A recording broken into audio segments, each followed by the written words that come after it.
Hello and welcome to the Wealth Doc Podcast with your host, Mike Heckman. It's Dr. Mike Heckman. I'm Wendy McConnell. So, Mike, is the doctor new? The doctor is new. Yeah, we finally finished that long, arduous journey in December. Wow. I defended in mid-December, and the diploma says December 31st. So I can say I've spent this year with a business doctorate. So, yes. Congratulations. What a feat. Oh, thank you. Thank you very much. Yeah. So now your first guest is a doctor? Yeah. Oh, well, that's so fun. Yeah. So who do you have with you, Mike? So this is my friend, neighbor, and local realtor, Raquel Ray, who was here to talk to us about what's going on in that industry. Yeah, absolutely. Thanks for having me, by the way. This is so fantastic. Who knew that moving to downtown Ludington would bring me onto a podcast? Exactly. When we share the same street for Halloween, Right? Yeah, absolutely. It was so fun. Yeah. Such a great time. So what's the title and what realty firm do you work with, or that kind of stuff to start off? Yeah. So I'm Raquel. I work at Lighthouse Realty. I'm associate broker there. Been in real estate for the last 4 years and working in the local area. Really, Mason County is my biggest hub, but I even outstretch to Lake County, Oceana County, Manistee County. I've done even stuff in Ann Arbor and Petoskey. It just depends. Wherever the sale is, I'm there. All right. So West Michigan mostly, but you'll travel if it makes sense. Have license, will travel. Yeah. Have license, will travel. Love it. Love it. Awesome. So yeah, and I think what first brought you onto my radar was your community involvement. So on top of you selling houses for people. So you want to talk about what's the other stuff that you're doing in the community? Yeah, of course. So when I moved to this area, I came from a space from Harbor Springs, and I lived there, grew up there my whole life, and then came down here. And for me, having that sense of community and feeling like I really belonged and was giving back in a way that supported everybody, so it felt like I was just digging my roots in, was very important. So some of the things that I've done to kind of just get to know people and give back a bit so people feel supported by me even without knowing me their whole life. Mm-hmm. I've done some Santa Claus events where we do free family photos for everybody at Red Rooster. It gets jam-packed. It's a blast. And then I've also done some things like trick-or-treating, where I create an interactive map for people in our area so they know, where the nut-free is. Is anyone serving refreshments? Does anybody have a heater there? Knowing how Michigan weather is in October, you don't know if you're going to get rain or snow. I know as a kid, I ended up with a jacket on that covered half my costume very frequently. So that's one of those other things. I also, during the Christmas season, did a donation-based sponsorship for the CAC in town, the Children's Advocacy Center. And that was such a beautiful thing to help with, especially once I got to know Megan, the director there, and see what they do for our community children, which that's very much in my heart, helping them out in tough situations. Yeah, it's just, if I could do more, I'm going to do more. I'm just slowly rolling things out and getting my operating procedures for those going so that it's easier every year. It's more concise and we can add more and more for the community, different things. Right on. So how long have you been in Ludington? I officially moved to Ludington in August of 2024, but I've been coming here daily since 2021. Yeah, I was going to say, that's a lot in that amount of time. Yes. Yeah. I've really just been hitting it hard, but I'm the kind of person that once I decide I want to do something, it's we're doing it. All the plans get made. Once the creative brain turns on, it's really hard to turn it off sometimes, but that gets me pretty far pretty quick when it comes to creating those things. Yeah. So how do you pick what you get involved with? Oh boy. Well, I certainly bounce it off a lot of people because I am that creative person where I get excited about something. I go, okay, hold on, Raquel. You don't need to throw a summer party bash that costs a bunch of money if you don't know what you're doing yet. So I'll run it by different people, whether it's our managing broker, Don, my fiance. I'm like, am I a little crazy? No, go, yes, dear, you're a little crazy. So as I kind of filter through these different mentors and people I know, like, and trust, I kind of get more inspiration and I keep a big list of things I'd like to do. and start reaching out to those people, making touches to preliminarily see, is this something they might want support in? Like the Children's Advocacy Center, I was like, hey, how do donations work? Is this something that would be of use to you? Would you prefer a donation or do you need supplies? So just really touching base with people and That's creating awesome. connections is how I try to start on ground level. Yeah. And then you've got some people that keep you like a little bit grounded as that creative spark goes in there, so Yes. that you can. I've had to implement some of those. I'd like to call them anchors, right? My anchors are like, hold on, like don't fly away. Just let's start with the basics and work our way up, which I've had to do that in my life for a while now. So I'm used to it. Yeah. So anchors, I think that's a perfect word for that. That's great. Yeah, absolutely. And then, I think some of that also comes from the creativity. I know we've talked about it before, but I really have a foundation in like yoga teaching. Mm-hmm. That's how I initially wanted to start helping people, was how can I help them move through things very physically, very emotionally, very mentally, and really just be that support. That's something I really wanted to do for my life, but it doesn't pay very well. Okay. So I was like, what do I do where I still have that really foundation of like support and extensive communication, right? Like if you're in a yoga class and they're not telling you how to move your body in a very concise way, Mm-hmm. you get lost on your mat. You're like, I don't know, like, where's my pelvis? What's a pelvis? Where am I moving this stuff? Like left arm, right arm. So for me, having that background also really kept me in a position where when I speak to people, I try very hard to tailor it to what I'm seeing in front of me and ask questions that get them guided a little better, if that makes sense. So what I just heard was like, so your time as a yoga teacher, gave you a little bit of awareness and the reading of the people, and then also gave you a little bit of background on like how to explain in a very adaptable and laser-like fashion so that you can help guide the people that you're working with better in real estate. Yes. Well, Okay.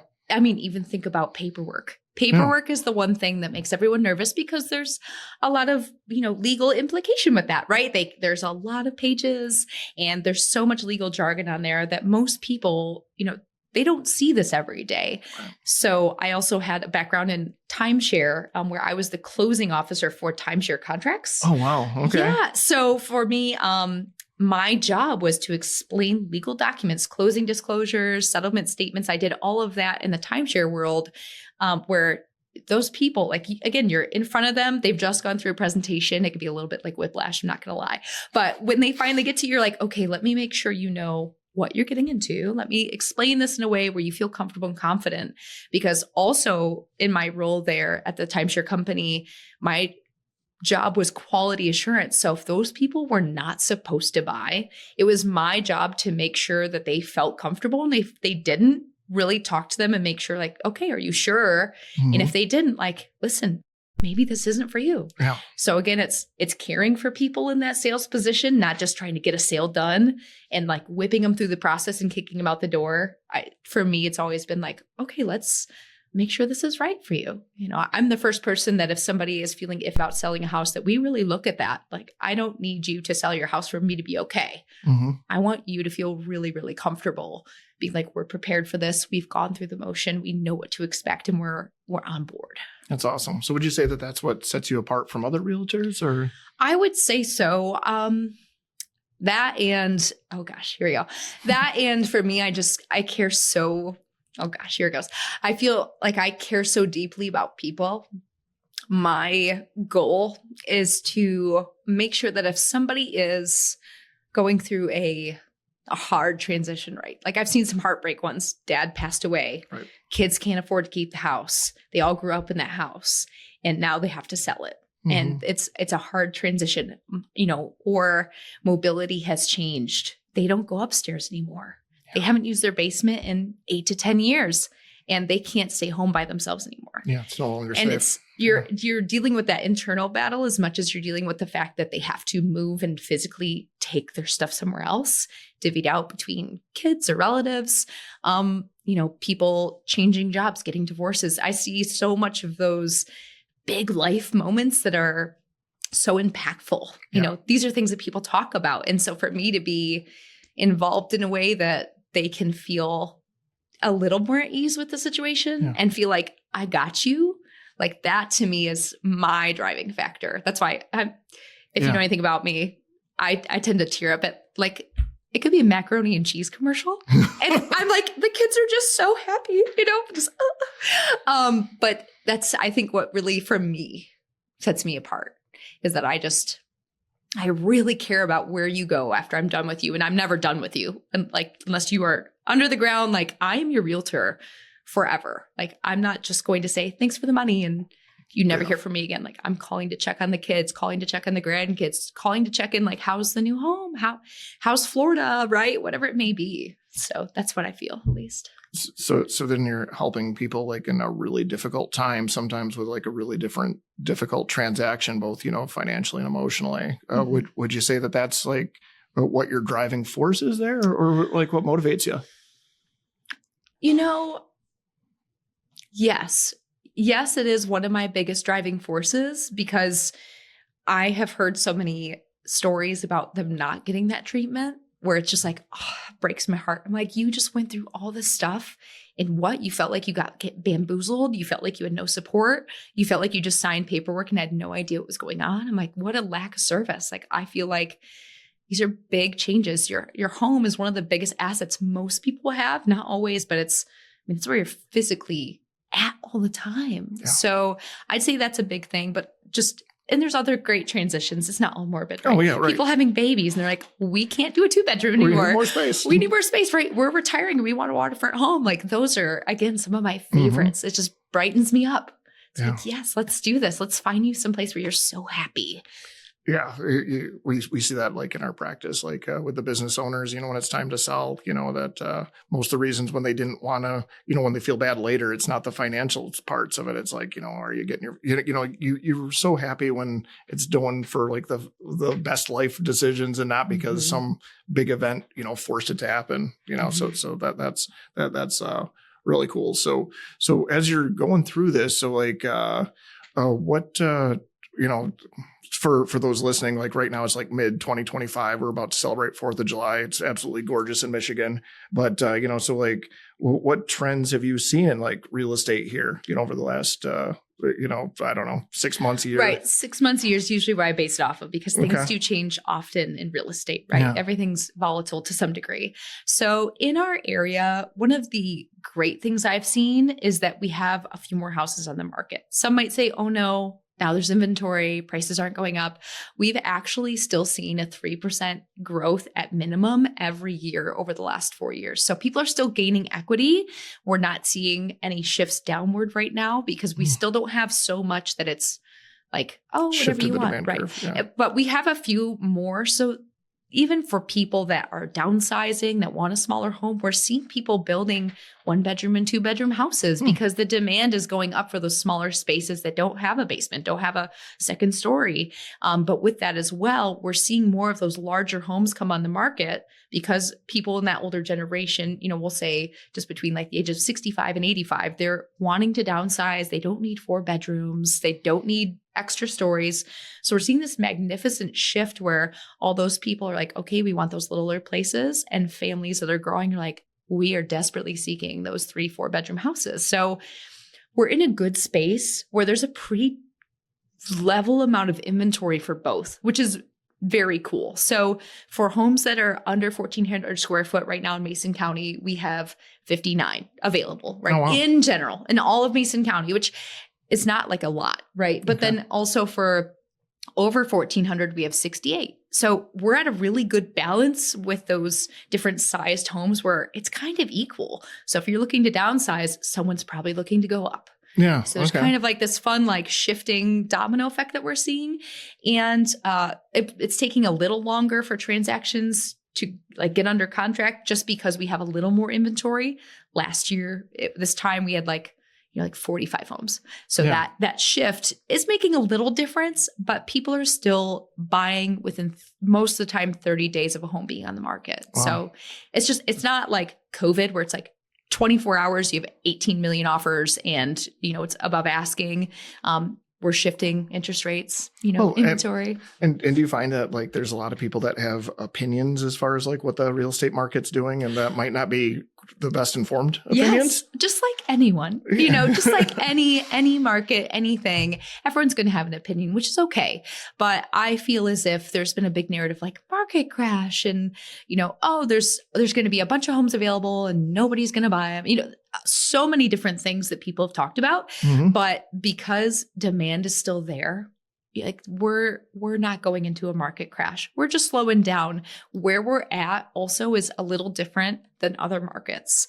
So Grand Rapids, you have more city, more people. So they're going to experience a completely different market because we have waterfront, we have vacation homes, and people still are buying and selling. They're still looking to retire. They're still looking to downsize, to grow. So we have this cute little hub that doesn't get hit like the rest of the market does. So if you're seeing like nationwide, like houses are sitting forever, we don't have as much of that because of our location and the desirability we have, which is very fortunate for us. So it makes sense for them to come talk to you before just like waiting for the news headlines to make sense. Yes, please just talk to me instead. Because again, like news headlines are not hyper local. And I think there's a lot to be said about just calling somebody that actually is doing this every day, looking at it like not like Uncle Ted who bought 40 years ago, like I wouldn't pay more than $60,000 for the house. Because I get those people a lot.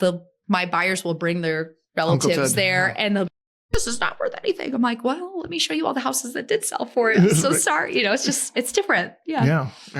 Times they are changing, poor guys. Yeah. Well, you know what? But great people to have around. Always looking out for you. It's not bad to bring your uncle or your grandpa to an inspection. I'm probably one of the few realtors that says that because for me, I'd rather get their opinion and talk with them about it than be like, oh, don't bring them. They'll ruin the deal. I think I don't know. I'd rather get to know that family member because then I can sell their house later. Yeah. So that's a win-win. That's a great way to think of that. Yeah. So if I was thinking about like moving and like selling my house and buying like let's say a lakefront or something, like what do you think there are things that I should be considering that most of the people are surprised most people are, that they should do to better prepare themselves or something like that? Yeah. So I would say that the sooner you contact somebody to start getting things in order, the better off you're going to be. If you have not been pre-qualified by a lender, right? If you have to get a loan, if you've not talked to a real estate professional who's watching the market, like that's my job, is to know what's out there, know what things are going for. The day you see something on Zillow and you're like, I must see this house. I must go see it. You might call me and we go check it out, but then there might be someone else out there, especially waterfront homes. They still have competition. So if you're not pre-qualified, let's say you have to sell your house to buy, we don't have anything prepared for your house. If you don't have that pre-qual letter, when we submit an offer, the likelihood of it getting accepted is very slim. Just because with even my listings, I wouldn't accept an offer unless I knew for a fact they could buy it. Yeah. So that's something that if you have like a month or two before, if you start tinkering with the idea and you find yourself on Zillow more than just like searching beautiful $1 million homes for fun, which I do frequently, when you start actually looking, that's when you should start contacting people and getting your players in place, right? Your support staff, where it's like, I need to make sure I have money in order. I have to make sure that I have my timeline in order. And then also a lot of us, serve like professionals in the area, realtors, lenders, we have a lot of people, right? Like my contact list, I have over 1,500 people in my phone, and a lot of them are like handymen. They can, fix that drywall piece that, your nephew Timmy like put his elbow through the wall and you haven't fixed it because it's in the garage, right? Little stuff like that where we can fix up your house or get you prepared for that new house in a way that is supportive. And I have a lot of those people on deck waiting to help you and get it ready. So the network of other professionals and helpers is also another kind of added benefit with like what you bring to the table. Yeah, you meet a lot of people doing what I do, being in the people business. Like I'm just out here chit-chatting away because of course as a realtor, I'm shamelessly promoting all the time. Hey, I'm a realtor. What do you do? So we just, I'm collecting these people and saving them in my phone. Like, hey, if you do like a small engine repair too, like it doesn't even have to be house related. Yeah. Like I've really tried to cultivate, especially being newer to the area, a fantastic set of, again, like support people where if I need something, I got a guy. That's kind of what I like to do. So helping people move their bodies through 3D space and helping people move from one nest to another as necessary. Yeah, oddly just come together. It's all movement one way or another, right? Vacations, timeshare, right? Yoga. And also when I did yoga, I mean, I still do it, but I was the manager of the studio itself. So like scheduling and website and marketing, like all that stuff I already was doing for the studio and myself to promote. So it's like breathing to me. Like, oh, I could create marketing. No problem. I love doing that. You've worn all these hats. So now that you're your own business owner as a realtor, now you've like been trained, on all these hats that you have to wear. Yeah. I had no idea as I was doing all these things that I was working on weaving together this like perfect little blend of what Raquel needs to be a realtor. But surprise, it worked out that way, which is so fun. That's fantastic. So, if somebody wanted to get a hold of you, and said, hey, I want to find out more about you and your business, how would they get a hold of you? It's a great question. If you want to do snail mail, that's fine. No, I'm just kidding. So my phone number is 231-881-2167. They can call me or text me. You can find me at raquelraytherealtor.com. That has a search engine. It also has the opportunity for you to get a quick valuation of your home. So if you're like just kind of toying with the idea, you can put it in there and see kind of where things are landing with your home value, which is fun. Yeah. So even if it's not like you're not planning to sell right now, it's nice to keep that equity update on the back burner. So you have an understanding like, okay, like this is kind of what my piggy bank is to buy the next home. And really like on Instagram, Facebook, Raquel Ray, the Realtor, that's my handle. I post a lot of funny stuff. It's very much so me. It's not just like, I sold this property and hey, I listed this property. There's a lot of really goofy stuff on there. So, fantastic. Give me some grace because it's very just me just trying to get stuff out there a lot. So you've created a whole market or ecosystem, and some of it's going to be fun and silly. That's awesome. Some of it's just going to be me being my quirky self. It is what it is. Oh man, it's been so fun to have you on today. So thank you so much for coming. Yeah, thank you so much for having me. This was a blast. I really appreciated it. Mike, how do people get in touch with you if they have some additional questions? Yeah, our team is available at the 231-425-4308. Again, that's 231-425-4308. And also our website's new domain at sablepoint.com. You no longer have to type in the wealth management. So just as you see on the table, sablepoint.com, and you can get a hold of us that way too. So, all right. Sounds good. Well, thank you both. And thank you for listening today. Please like, follow, and share this podcast with your friends. Until next time, I'm Wendy McConnell. Thank you for listening to the Wealth Doc Podcast with Mike Heckman. Click the follow button to be notified when new episodes become available. Have questions? Visit our website at sablepointwealthmanagement.com or give us a call at 231-425-4308. And don't forget to click the follow button to be notified when new episodes become available. The information covered and posted represents the views and opinions of the guest and does not necessarily represent the views or opinions of Sable Point Wealth Management. The content has been made available for informational and educational purposes only. The content is not intended to be a substitute for professional investing advice. Always seek the advice of your financial advisor or other qualified financial service provider with any questions you may have regarding your investment planning. Content here is for illustrative purposes and general information only. It is not legal, tax, or individualized financial advice, nor is it a recommendation to buy, sell, or hold any specific security or engage in any specific trading strategy. Results will vary. Past performance is no indication of future results or success. Market conditions change continuously.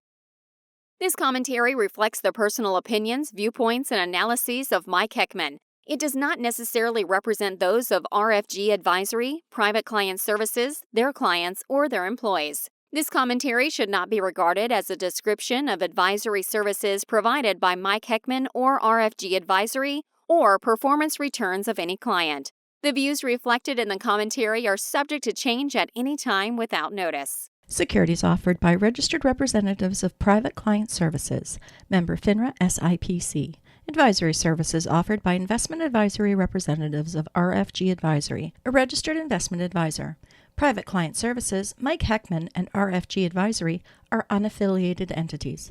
Advisory services are only offered to clients or prospective clients where RFG Advisory and its representatives are properly licensed or exempt from licensure. No advisory services may be rendered by RFG Advisory unless a client agreement is in place.